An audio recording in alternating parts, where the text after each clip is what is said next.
Today's topic of my discussion is about the resonance. What is resonance? Why we study resonance in chemistry?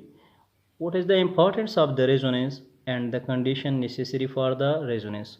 Dear student, resonance से तविले she resonance मंगूर study का होता है. The importance से दिया उधर पर हम condition दी चाहा necessary दी.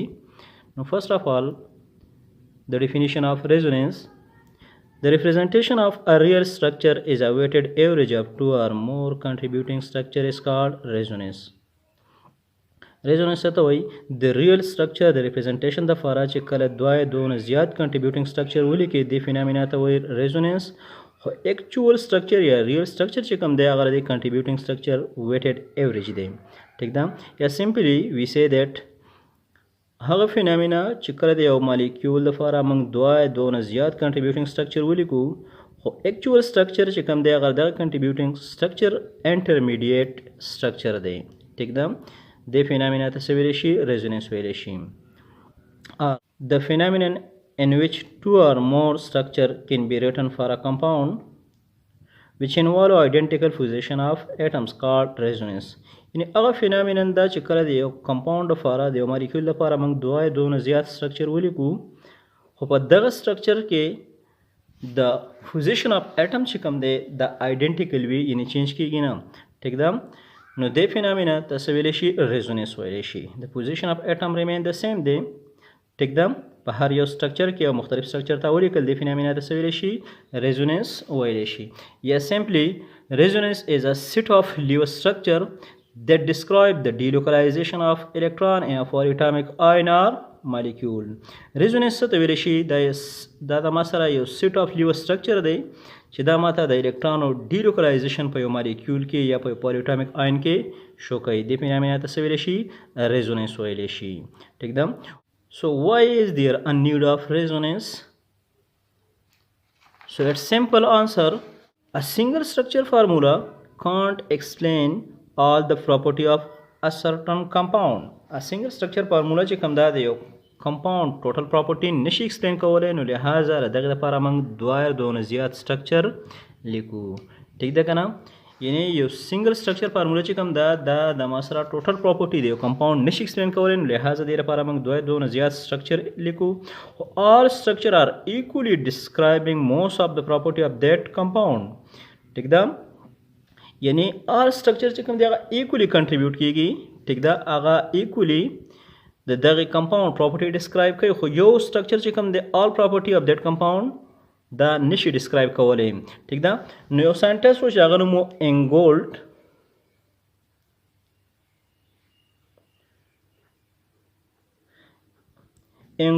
in 1933 called this phenomenon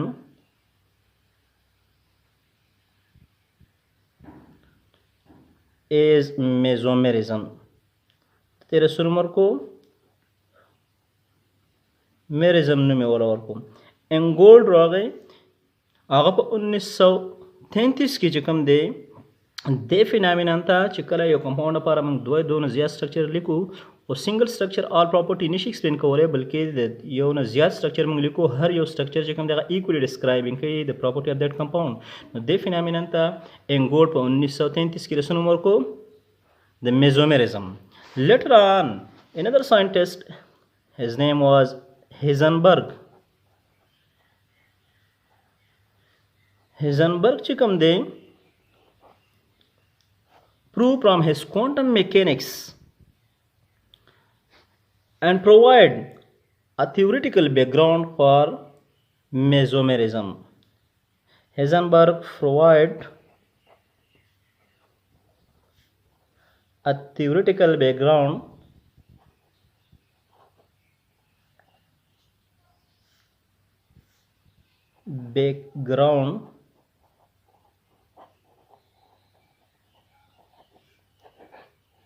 for mesomerism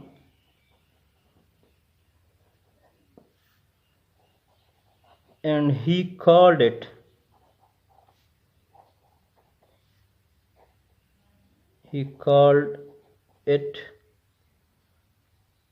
a resonance. दौर रसन उमर को د ریزونانس نومې ورکړو. ټیک ده که نه؟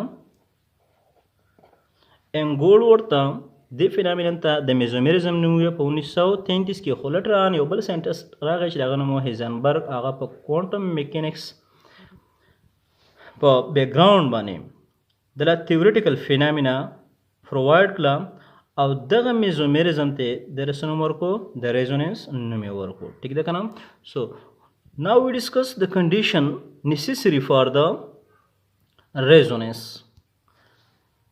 Now the condition necessary for the resonance. So the following conditions are necessary for the resonance. First of all, the position of the nuclei, mean atom, in each structure must be the same.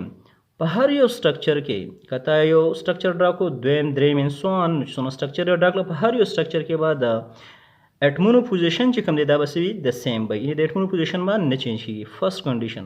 سیکنډ د سټرکچر ډیفر اونلی ان د پوزیشن اف الکترون. خو په هر یو سټرکچر کې کته سو ګوره د الکترون پوزیشن به دا به کنټینیولی چینج کیږي. ټیک ده؟ نمبر 1 خبره دا ده چې د اټمونو پوزیشن به ریمین د سیم وي. دویمه خبره دا ده چې د الکترون پوزیشن به چینج کیږي. ټیک ده؟ Third condition, the number of unpaired electron in each structure must be the same. خو په هر یو سټرکچر کې د نمبر اف unpaired electron چې کوم دی ټیک ده دا به د سیم وي. یعنی که فرض کړئ یو سټرکچر دی هغه کې الکترون زما سره unpaired electron چې دی دغه شان په دویم سټرکچر کې به هم دغه شان چی وي، په دریم کې به هم چی وي، خو پوزیشن به څه وي؟ چینج وي، خو نمبر به څه وي؟ ریمین د سیم وي. ټیک ده؟ So the example of resonance I discuss now ozone. What is the resonance structure of ozone? First of all, the formula of ozone is O3. درې اتمونه د اکسیجن او د شوي د هغه نه څه جوړ شوی دی؟ اوزون. Its formula is O3. Its shape is structure is څه دی؟ Its shape is angular. د دې shape زما سره د angular shape دی. ټیک ده؟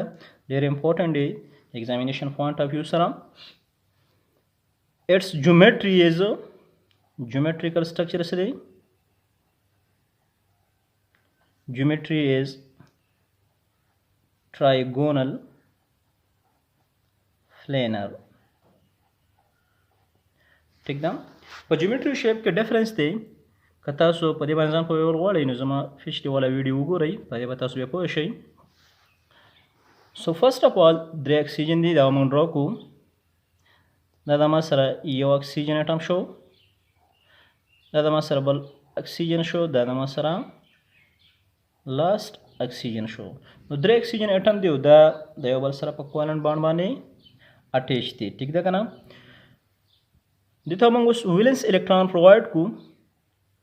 دا د ما سره ون لون فیر شو، دا د ما سره انادر لون فیر شو.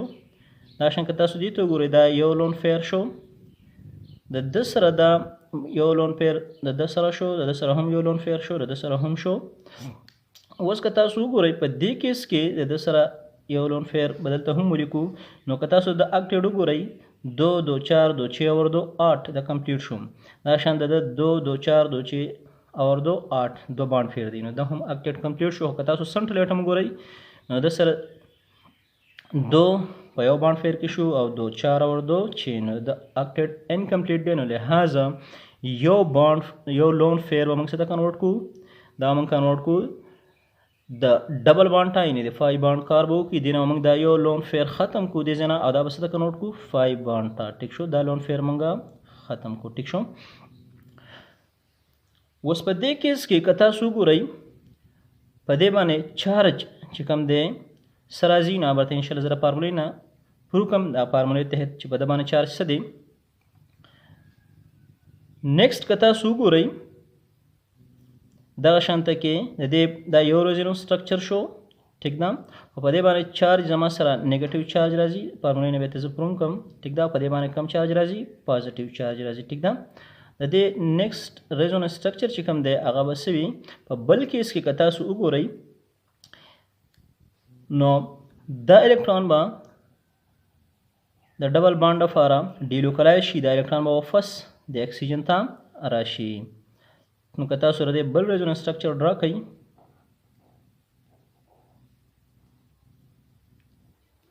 دا د بل ریزوننس سټرکچر شو. نو دا الکترون چې کوم د ډبل بانډ لپاره ډیلوکلایز شو دا به داسې ولیکم دا د ما سره 2 لون فیر د اکسیجن سره رال دا الکترون واپس دلته رال نو دلته کې به 3 لون فیر وشي نو د سره به نیگیټیو چارج په دې راشي ٹھیک ده په دې به سره راشي پازیټیو چارج خو اوور آل چارج په دې باندې سره 0 دی ٹھیک ده. نو دا زما سره دویم ریزوننس سټرکچر شو ٹھیک ده. دې سټرکچر ته ویل شي contributing structure. So the very contributing structure या ورته ویل شي canonical structure ورته ویل شي ٹھیک ده. او کته سو ګورئ د اوزون structure چې کوم دی actual structure دی هغه نه one structure دی نه دویم structure دی بلکې هغه د څه دی یو داسې structure دی یو intermediate structure دی چې هغه स्ट्रक्चर 1 هم شامل دی स्ट्रक्चर 2 پکې هم شامل دی ان دي دوه یو کمبینیشن स्ट्रक्चर دی او هغه स्ट्रक्चर څنګه دی هغه ځلته کې ډرا کوم کته سو ګورئ دا ما سره سنټرل اکسیجن شو دا ما سره بل اکسیجن شو دا ما سره بل لاست ون اکسیجن شو. اوس کته سو ګورئ په دې स्ट्रक्चर کې زما سره ډبل بانډ په دې سیټ دی په دویم स्ट्रक्चर کې ډبل بانډ په دې سیټ باندې دی د زما نمبر 1 کو 1 اکسیجن دا شو زما سره 2 اکسیجن دا زما سره شو 3 نمبر اکسیجن. سیمیلرلی دا 1 نمبر اکسیجن شو دا شو 2 نمبر دا شو 3 نمبر. دلته کې ډبل بانډ په 1 2 پوزیشن دی په سټرکچر نمبر 2 کې په 2 3 پوزیشن دی. نو ډبل بانډ وشي دا به ډیلوکلایز شي اوور آل د 3 کاربن اټم دا به داسې موږ لیکو د پارشل به ولیکو. دې مطلب دا دی چې ډبل بانډ نه د 1 2 په منځ کې نه د 2 3 په منځ کې بلکې دا ډیلوکلایز دی هول 3 اکسیجن باندې ٹھیک ده. دا زما سره د اوزون څه دی دا د اوزون ریزوننس هایبرډ سټرکچر دی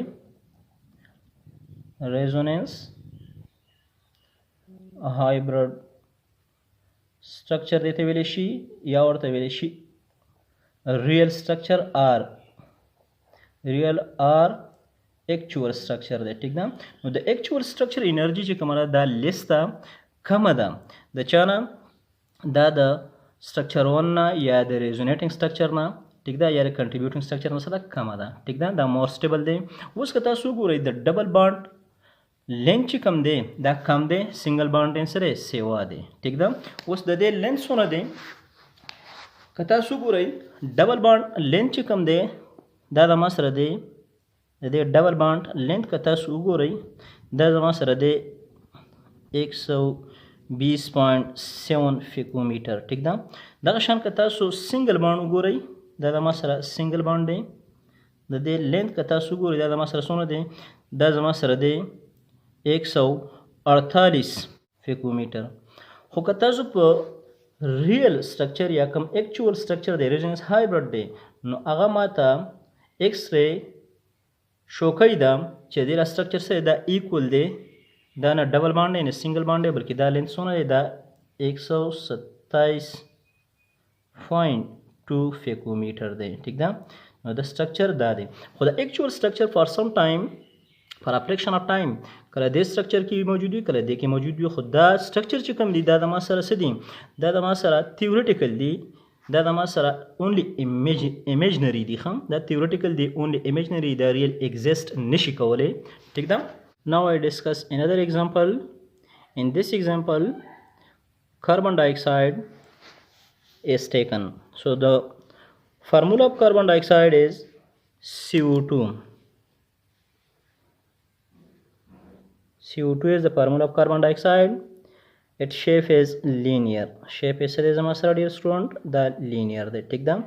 تاسو ګورئ کاربن less electronegative atom دے مقابله د اکسیجن نو دا act is a central atom.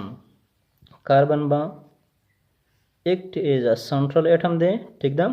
یو سایت ته د یو اکسیجن سره اٹیچ دی بل سایت ته د بل اکسیجن سره اٹیچ دی. اوس که تاسو ګورئ د دې کاربن د اکسیجن په منځ کې یو سنگل بانډ دی د سره هم یو سنگل بانډ دی. اوس موږ وکړو د کم valence electron of placement موږ وکړو چې وګورو د اکټډ कंप्लीट की کنه कंप्लीट کیږي دلته کې یو لون فیر راغی یو دلته شو یو دلته شو دا شان د سره هم یو لون فیر شو د سره هم شو د سره هم درې لون فیر د یو اکسیجن سره رال او درې لون فیر د بل اکسیجن سره رال اوس که تاسو काउंट کړئ دا وینس الکترون 2 2 4 2 6 और 2 8 the oxygen octet complete show similarly the oxygen 2 2 4 2 6 और 2 8 दो bonding electron دي د هم octet complete شو او که تاسو راشئ कार्बन ته وګورئ نو دا شو 2 2 4 نو د اکټیټ کمپلیټ نه دی بلکې د ویلنس الکترون سو دی 4 دی ټیک دا نو په دې کیس کې ومنګا دا دو الکترون دا موږ شپ کو ډبل بانډ ټیک دی ځنه وکټ کو دا براشي د سره ډبل بانډ جوړ کی ټیک دا سیمیلرلی دا هم دوه الکترون موږ کټ کو دا بس شپ شي دا ډبل بانډ لپاره به شپ شي اوس که تاسو د ویلنس الکترون کاونټ کوئ چې اکټیټ کمپلیټ شو کنه دا شو 2 2 4 2 6 और 2 8 هم کمپلیټ شو سیمیلرلی اکسی کاربن ته وګورئ 2 2 4 2 6 اور 2 8 دا شانتي که تاسو وګورئ د 2 2 4 2 6 اور 2 8 نو دا د ما سره یو ریزونانس سټرکچر شو دا د ما سره سټرکچر 1 شو ټیک ده ویری سمپل میتھډ ټیک ده تاسو یې پوهیږئ د بل ریزونانس سټرکچر موږ څنګه ډرا کوو او موږ داسې ډرا کوو دا لون فیر الکترون چې کوم دی دا به دلته شپ کو ټیک ده دا لون فیر الکترون به واپس د اکسیجن ته لاړ شي ټیک ده نو یو سټرکچر به د داسې راشي که تاسو وګورئ یو سټرکچر به زه داسې ډرا کوم دا زما سره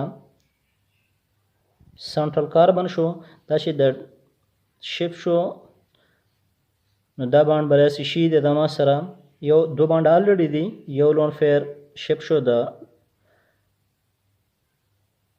بانډینګ د فارم نو دا بشي دو پای باند بشي یو به پکې سیګما باند شي ټیک ده نو که تاسو ګورئ په دې اکسیجن باندې به کم چارج راشي پازیټیو چارج پې راشي ولې پې راشي ځکه چې لون فیر اف الکترون نور پرووایډ کړه الکترون ډیفیشنسي وسره راغله په دې باندې چارج راغی پازیټیو سیمیلرلی که تاسو وګورئ په دې کیس کې د بل اکسیجن طرف ته کم پای الکترون دغه شپ شو اکسیجن ته نو که تاسو د الکترون وګورئ الریډي دوه لون فیر دی نو یو ولدا دا راغلی دا بشي درې لون فیر په دې براشي نیگیټیو چارج ټیک ده په دې براشي نیگیټیو چارج دا د دویم ریزونانس سټرکچر شو ټیک ده او کړه دا منګه بل ریزونانس structure draw को ठीक दा resonance structure पर double headed arrow बानी ज़ाहिरी की ठीक शो रेजोनेंस स्ट्रक्चर चिकम दिया ये बलने पक्कम लाइन बानी सेपरेट की पर डबल हेडेड एरो बांधे ठीक शो द कता सो बल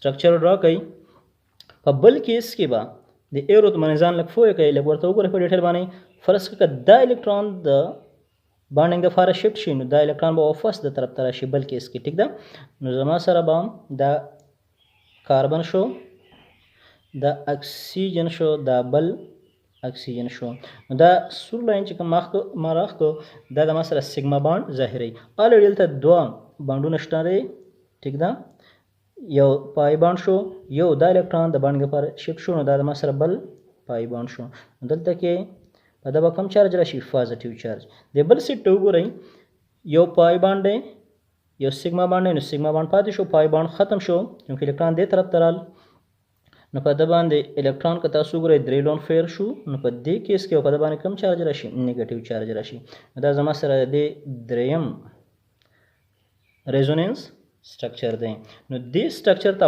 1 2 3 دې ته ویل شي ریزونانس کنټریبیوټینګ سټرکچر دې ته وایي contributing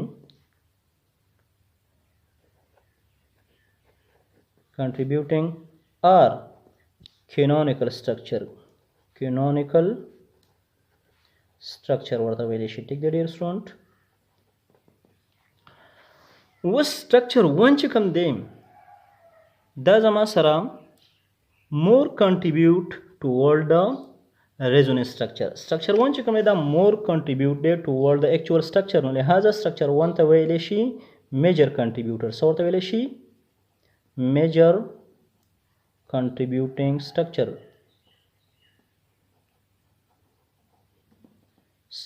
ټیک ده کنه Similarly, structure 2 and 3 چې کوم دي دا د ما سره less contributing structure دي. څه دي؟ less contributing structure دي، نو لهذا ته ویل شي minor contributing. 2 and 3 ته څه ویل شي؟ minor contributing structure ورته ویل شي. ټیک ده کنه dear student؟ اوس چې کوم مور کنټریبیوټینګ سټرکچر دی ټول اکټیوټ سټرکچر دی بل لیس انرژي وي په مقابله د هغه سټرکچر چې هغه ماینر کنټریبیوټینګ سټرکچر وي. ټیک ده؟ نو د ماینر کنټریبیوټینګ سټرکچر انرژي به ګریټر وي، د میجر کنټریبیوټینګ سټرکچر انرژي به صحیح دا به لیس وي. نو اوس د انرژي ډیفرنس بټوین د مور کنټریبیوټینګ سټرکچر and the actual structure دې ته ویل شي resonance energy ورته ویل شي. څه ورته ویل شي؟ resonance energy. اوس که تاسو وګورئ تاسو ته ما څه کنډیشن ویلو، هغه کنډیشن دا و چې په هر یو سټرکچر کې که تاسو وګورئ د اټمونو پوزیشن به صحیح د سیم وي. فار ایگزامپل دا زما سره اکسیجن 1 شو، دا کاربن شو، دا بل اکسیجن شو. دا اکسیجن په خپل ځای باندې راغی نو د اټم پوزیشن د سیم دی، کاربن په خپل ځای راغی، دا اکسیجن په خپل ځای راغی. د اټمونو پوزیشن څه دی؟ په هر یو سټرکچر کې تاسو وګورئ لہذا هر پوزیشن څه دی؟ د سیم دی. د اټم پوزیشن څه دی؟ must be the same. پوزیشن اف الکترون به څه وي؟ دا به چینج وي. که تاسو وګورئ دلته کې الکترون په دې سټرکچر کې ما دا الکترون ډیلوکلایز کړی دی خوړل. ټیک ده؟ نو دا ا طرف ته لاړ. نو که تاسو وګورئ په دې ځای کې د الکترون پوزیشن چینج شو، دې طرف ته الکترون رال. ټیک ده؟ د الکترون دلته شفت شو. دا خبره پوهیږئ؟ دغه شان که تاسو په دې بل سټرکچر کې وګورئ دا الکترون د ډبل د بانډ لپاره یوټیلایز شو، نو دلته کې درې بانډه جوړ شو، د الکترون واپس دلته رال. زما سره دا سټرکچر جوړ شو. نو په دې سټرکچر کې د الکترون پوزیشن سره دا چینج شوی دی. ټیک ده؟ او که تاسو نمبر اف الکترون وګورئ هغه د سیم دی. څنګه د سیم دی؟ دلته کې په دې سټرکچر کې که تاسو الکترون وګورئ یا په دې کې وګورئ دا یو لون فیر شو، دا دو لون فیر شو. ټیک ده؟ دا درې ټوټل څو لون فیر دي؟ 4 لون فیر دي. په دې سټرکچر کې وګورئ 1 لون فیر 2 3 4 دا د سیم دي. دې ته وګورئ دا 1 2 3 4 دا د سیم دي، د پازیټیو چارج دی. نو لہذا د الکترون پوزیشن چینج کیږي، نمبر به سوي د سیم بای اټمونو پوزیشن به صحیح د سیم بای. زه امید لرم تاسو به دې پوه شوئ. تاسو مهرباني وکړئ زموږ چینل لایک او سبسکرایب کړئ، ملګرو سره شیر کړئ. والسلام.